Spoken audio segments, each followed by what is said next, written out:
সে তো চোর। আরে চোর শ্বশুর ঘরে যে সেদিন চুরি করেছিল, চোরকে কি চিনে না কি বলেন? হ্যাঁ তাই তো বলছি। হ্যাঁ এরা শ্বশুরে চিনে না, শাশুড়ি চিনে না, খালি অর্থ দেখলেই হলো।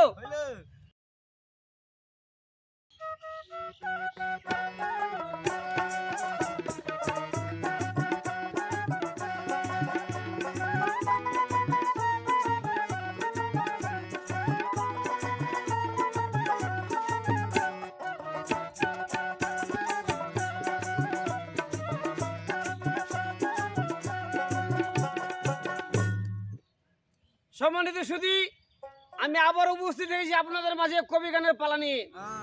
আজকের পালা হচ্ছে সাধু এবং চোর। তো আমি গাইব সাধুর ভূমিকায় এবং আমার বিপক্ষ পাল্লাদার উনি গাইবে চোরের ভূমিকায়।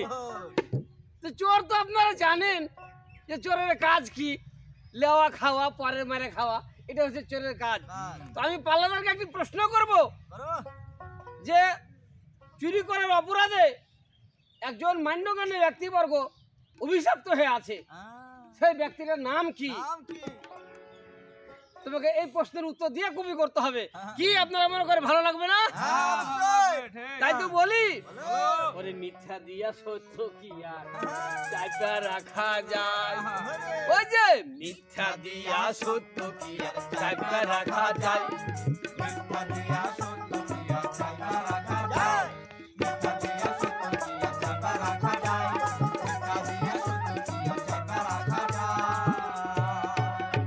যে সত্য কথার মারি না রে ভাই, সত্য কথার মারি না রে ভাই, সত্য কথার মারি না রে ভাই, সত্য কথার মারি না রে ভাই, তবে একদিন জয়।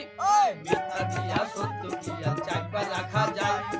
মিথ্যা দিয়া সত্য কি আর চাইপা রাখা যায়? মিথ্যা দিয়া সত্য কি আর চাইপা রাখা যায়? মিথ্যা দিয়া সত্য কি আর চাইপা রাখা যায়? সাধুর পেটে ভাত জুটে না এই কথা সকলের জানা, সাধুর পেটে ভাত জুটে না এই কথা সকলের জানা, সাধুর পেটে ভাত জুটে না এই কথা সকলের জানা, সাধুর পেটে ভাত জুটে না এই কথা সকলের জানা, সাধু যাহা করতে পারে, সাধু যাহা করতে পারে, সাধু যাহা করতে পারে, সাধু যাহা করতে পারে, চোরের সাধ্য নাই। মিথ্যা দিয়া সত্য কি আর চাইপা রাখা যায়? ওগো মিথ্যা দিয়া সত্য কি আর চাইপা রাখা যায়? মিথ্যা দিয়া সত্য কি আর চাইপা রাখা যায়? মিথ্যা দিয়া সত্য কি আর চাইপা রাখা যায়? তবে বলে যাই গো বলে যাই, হায় হায় মরে মরে বলে যাই গো বলে যাই, চোর চান্ডালের কথা গো ভাই বলে যাই বলে যাই, চোর চান্ডালের কথা গো ভাই বলে যাই বলে যাই। ও যে জোরে যাহার মুলুক তাহার জ্ঞানী লোকে বলে, আহার অর্থ হইয়া গেলে মানুষ অতীত যায় রে ভুলে, যেমন ভুলে গেছে আমার পাল্লাদার, দিনের পর দিন তার বাড়িতে জুটে নি আহার। কথা হলো কিছু না বলে লয়, আমার এই পাল্লাদার আর যে কোনো ভাবে কলা কৌশল করে কিছু অর্থবিত্ত করে নিয়েছে, এখন অতীত ভুলে গেছে। কিন্তু একদিন এমন সময় ছিল আমার চোখে দেখা তোমার বাড়িতে আহার জুটে নেই, আরে তুমি মানুষের পরে খায়া। তাই তো বলছি জোর যাহার মুলুক তাহার জ্ঞানী লোকে বলে, অর্থ হইয়া গেলে মানুষ অতীত যায় রে ভুলে, যেমন করে ভুলে গেছে আমার পাল্লাদার, দিনের পর দিন তার বাড়িতে জুটে নি আহার। পরের লিয়া পরের খায়া মানুষ হলো যারা, পরের দ্বারে কামলা দিচ্ছে তার ঘে বাচ্চা ছাড়া, চোর যাহা করতে পারে সাধু কি তা পারে, লোলা লোসা চুরি ডাকাতি নাই খো সাধুর ঘরে। আরে তোমার মতো যদি লোক থাকতো, বড় বড় বিল্ডিং, বাড়ি ঘর, জায়গা জমি, প্রাসাদ তৈরি করতে পারতাম, কিন্তু সাধুরা সেটা করে না গো দাদা। সাধুরা সেই সুখ চাইলে তো, এই অর্থের সুখ, এই মোহের সুখ, বাড়ি ঘরের সুখ, ছেলে মেয়ের সুখ, এই সুখ তারা চায় না। তারা যে সুখ চায় সেই সুখ তুমি কিনা তোমার বংশ জগতে দেখবে কিনা জানি না। তাই তো বলছি পরে লিয়া পরের খায়া মানুষ হলো যারা, পরের দ্বারে কামলা দিচ্ছে তার ঘে বাচ্চা ছাড়া। চোর যাহা করতে পারে সাধু কি তা পারে, লোলা লোসা চুরি ডাকাতি নাই তো সাধুর ঘরে। 5 টাকাতে যার ঘে মনটা বেচা কিনা হয়, টাকা দিয়া সাধুর মন কি কিনা পাওয়া যায়। সাধু যারা ত্যাগী তারা লোভ থাকে না তার, যেমন করে জগাই মাথায় পাইল উদ্ধার। পাল্লাদার জগার মাথায় কিছু ছিল না, তারা গরিব ছিল, কিন্তু ওরা উদ্ধার পেয়ে গেছিল শুধু একটা নামের গুণে। তুমি অর্থে নেই বেঁধে থাকলে, কিন্তু সাধুরা কোনো অর্থে ভাবে না। কি বলেন আপনারা? সাধুর ঘরে ভাত নাই, ছেলে মেয়েকে সুখ দিতে পারে না, পরনে ভালো বস্ত্র থাকে না, কিন্তু সাধুর এক একটা বাক্য এমন কঠিনে পরিণত হয়, সেটা তুমি কি জানবে? তুমি তো শুধু অর্থ নেই বেঁধে থাকলে, চুরি চামারিলে বেঁধে থাকলে। পাথর ভেসেছে জলে, আবার ছোলা ডুবে গেছে জলে। এই তো হচ্ছে সাধুর আশীর্বাদ, এই তো সাধুর কৃপা। তাই তো বলছি 5 টাকাতে যার ঘে মনটা বেচা কিনা হয়, টাকা দিয়া সাধুর মন কি কিনা পাওয়া যায়। সাধু যারা ত্যাগী তারা লোভ থাকে না যার, যেমন করে জগাই মাথায় পাইল উদ্ধার। চোর যারা লোভী তারা চিনে না নিজ পর, বাপের ঘরে চুরি করতে হাত কাঁপে না তার। বাপের ঘরে চুরি করবে, চোরের হাত কাঁপবে না। ওরা কিছু চিনে না, আপ তো কিছু চিনে না, ও বাপের ঘরে চুরি করবে। তাই তো বলছি চোর যারা লোভী তারা চিনে না নিজ পর, বাপের ঘরে চুরি করতে হাত কাঁপে না তার। চোর কোনদিন চিনে না মায়ের পেটের ভাই, তার জ্বালাতে বকরি ছাগল বাইরে রাখা দেয়। বিশ্বাস করা যাবে না, বাইরে কিছু রাখিও না, বিশ্বাস করা যাবে না, বাইরে কিছু রাখিও না, বিশ্বাস করা যাবে না। আপনারা জানেন কি জানি না, কিন্তু আমার জানা আছে এবং অনেক প্রমাণ আছে।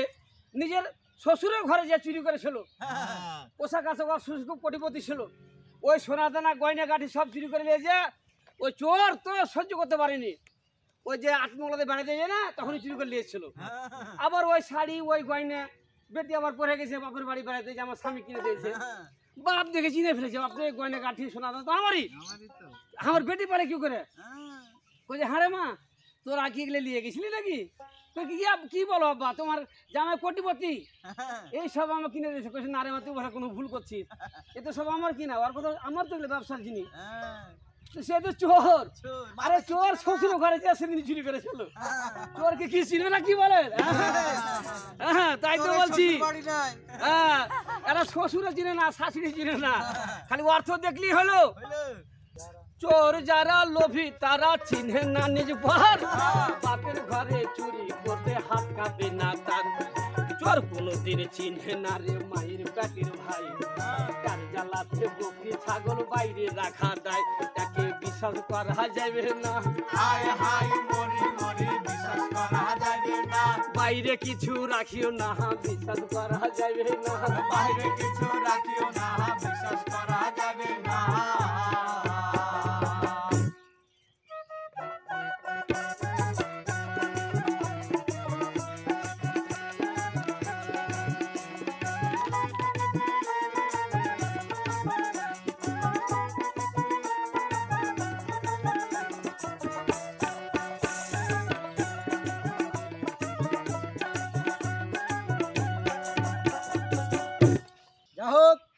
আমার বিপক্ষ পাল্লাদার তিনি অনেক কথাই বলে গেলেন। তিনি রয়েছেন সাধুর ভূমিকায় এবং আমি রয়েছি চোরের ভূমিকায়। তিনি আমাকে অনেক দোষারোপ করে গেলেন। কথায় বলে ভাষা 2 প্রকার, একটা হচ্ছে চলিত ভাষা, একটা হচ্ছে সাধু ভাষা। চোরও কিন্তু 2 প্রকার আছে, একটা হচ্ছে ওপেন চোর আর একটা হচ্ছে গোপন চোর। তিনি যে সাধু, সাধুরা যে কত প্রকার সাধু আমি আজকে বুঝাবো গানে গানে। সাধুর বেটা সাধুরে তুই নিজে করিস নিজের নাম, সাধুর বেটা সাধুরে তুই নিজে করিস নিজের নাম, সাধুর বেটা সাধুরে তুই নিজে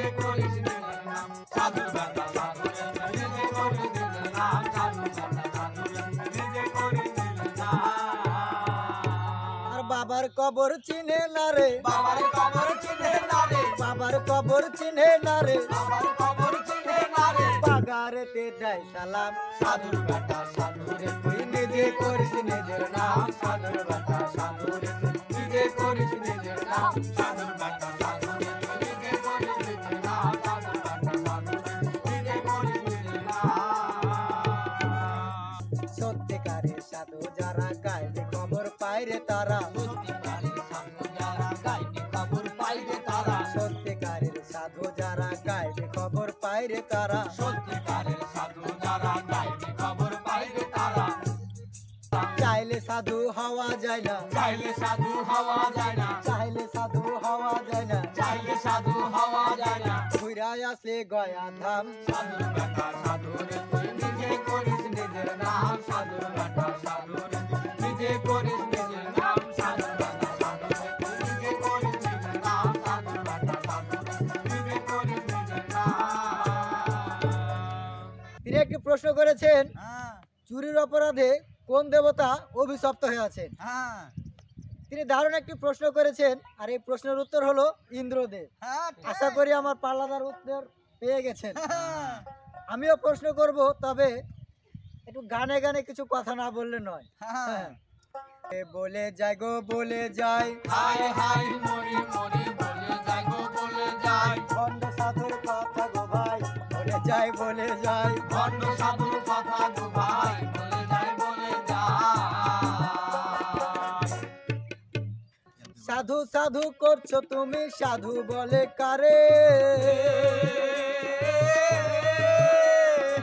ইহকালের মায়া মমতা তার গে থাকে নারে, তোমরা শুধু নামের সাধু, গাঁজা খাওয়ার যাও, সাধু বেশি ধৈরা করো আঁকা মার খোকা। সাধক ছিল বামা খ্যাপা পুরাণেতে শুনি, তারা মায়ের মন্দিরে সে থাকতো দিন রজনী। আরে সাধু সাধু করে যে এত গর্ব করছে, এরা ওই সাধু নয় তো যে সাধুর মুখের একটা কথাতে কাজ হইতো, কিন্তু এদের মুখের কথাতে কাজ হয় না। এরা সেই ভণ্ড সাধু, খালি বেশ ভুষ ধরে থাকবে কিন্তু কোনো কাম নাই। এই জাতের সাধু এরা। আর এই যে এরা যেখানে আসর হবে সেখানে যে গাঁজা ধরিয়ে দিলে মনে হচ্ছে যে ধুমা তোলা, মনে হচ্ছে যে ধূপের ধোঁয়া উঠছে এখানে। রাইট, তাই তো বলি। সাধক ছিল বামা খ্যাপা পুরাণেতে শুনি, তারা মায়ের মন্দিরে সে থাকতো দিন রজনী, তার আশীর্বাদে মুশকিল হয়ে তো কাসার, তারাপীঠ মন্দিরে আজও আছে রে প্রমাণ। তোমরা শুধু নামের সাধু, কামের সাধু নও, ভোগের কথা শুনলে তোমরা আগে হাজির হও। এরা আরো কোন ধরনের সাধু? এরা কলমে চুরি করে। যারা সাধু তারাকে প্রকাশে পাবে না। তার একটা গল্প কই। এক সাধু বেশ লাল পোশাক আশাক পরে বসে আছে, এক লোক ব্যবসায় সফল হয়েছে, একটা সোনার আংটি নিয়ে গেছে। আচ্ছা, তাকে দিবে, বলছে বাবা আমি তো ব্যবসায় লাভ করেছি, তো এই সোনার আংটিটা নেন। এই ভণ্ড পীর কি করে হো করে কিন্তু ঝুঁকতে লেগেছে। ঝুঁকে করছে ওর পাশে যে আর চেলহারা থাকে, ওরা ফের ওই সোনার আংটিওয়ালাকে বলছে, এই তুমি কোটি কোটি টাকা ব্যবসায় লাভ করেছো, আর তুমি 10,000 টাকা দামের একটা সোনার আংটি দিবে? বাবা খেপে গেছে, বাবা নিবে না। এই তোমার এই ব্যবসাতে ফের ধস নামবে, পারলে এখনই 2-4 লাখ টাকা দাও, নাহলে তোমার ব্যবসা শেষ। এরা হচ্ছে সেই হচ্ছে সাধু। তোমরা শুধু নামের সাধু, কামের সাধু নও, ভোগের কথা শুনলে তোমরা আগে হাজির হও। সাধু হয়ে শিষ্যের বাড়ি পেট পালিতে যাও, পর রমণী দেখতে পেলে কামাসক্ত হও। এখানে একটি কথা না বললে নয়, যারা সাধু ভক্ত মানুষ তারা চায় তার একটা অনুষ্ঠানে 5টা সাধু বৈরাগী মানুষ আসুক, তার বাড়িটা পবিত্র হোক, কিংবা একটা সেখানে সৃষ্টিকর্তার নাম জপুক, তার জন্য ভালো মনে করে। কিন্তু এই সাধুরা ওখানে যাই হোক কি করে জানো, কোনটা থেকে 5টা বউ বেটি আসছে, কোনটা ভালো কোনটা কি দেখাশোনাও করে। আবার কাউকে ভালো লেগে গেলে কবে এই তোর আর সমস্যা আছে, তুই আমার আশ্রমে লিয়ে আয়। আশ্রমে নিয়ে যাবে, কি করবে, কবে যে 3 দিন বাড়ি যাওয়া যাবে না, 3 দিন এখানে থাকতে হবে। তাহলে বুঝো 3 দিন যদি একটা নারী পরের আশ্রমে থাকে কি হতে পারে। তাই তো বলি সাধু হয়ে শিষ্যের বাড়ি পেট পালিতে যায় পররা মনে দেখতে পেলে কামা শব্দ হয় বাবা মায়ের চরণ সেবা আগে করো গারে পর পারে তাহার কোনো হিসাব লাগে না রে ছেলে মেয়ে স্বামী সংসার সবই করার পরে খাইটা খাবার ভয়ে এরা বাড়ি ঘরে ছাড়ে তুমি করো ভণ্ডামি হায় হায় মরি মরি করো ভণ্ডামি কত জায়গায় খাই পিটনি শুধুই করে ভণ্ডামি কত জায়গায় খাই পিটনি সাধু ভণ্ডামি একটি কথা না বললে নয় এরা সংসার করবে না এতই কুড়ার কুড়া অলসের অলস আরে সংসার ধর্ম হচ্ছে বড় ধর্ম কিন্তু এটা ওরা মানবে না এই যে এরা বাইরে দৌড়ে বেড়াবে যেখানে দুটো পাবে সেখানেই খাবে সংসার কি হচ্ছে এটা দেখার কোনো মানে তাদের কোনো হুতিস নাই এই তো ভণ্ডামি এরা সেই ভণ্ডামি সাধু হোক তারা ভণ্ডামি নিয়ে থাক কত বড় তুমি সাধু তোমার একটি পরীক্ষা না নিলার নয় সাধুর অভিশাপে একজন নারী সে বৃক্ষরূপে আছে সেই বৃক্ষটার নাম কি আমি সাধুর কাছ থেকে জানতে চাই তোমরা করোই শুধু ভণ্ডামি হায় হায় মরি মরি করো শুধু ভণ্ডামি কত জায়গায় খাও পিটানি করো শুধু ভণ্ডামি কত জায়গায় খাও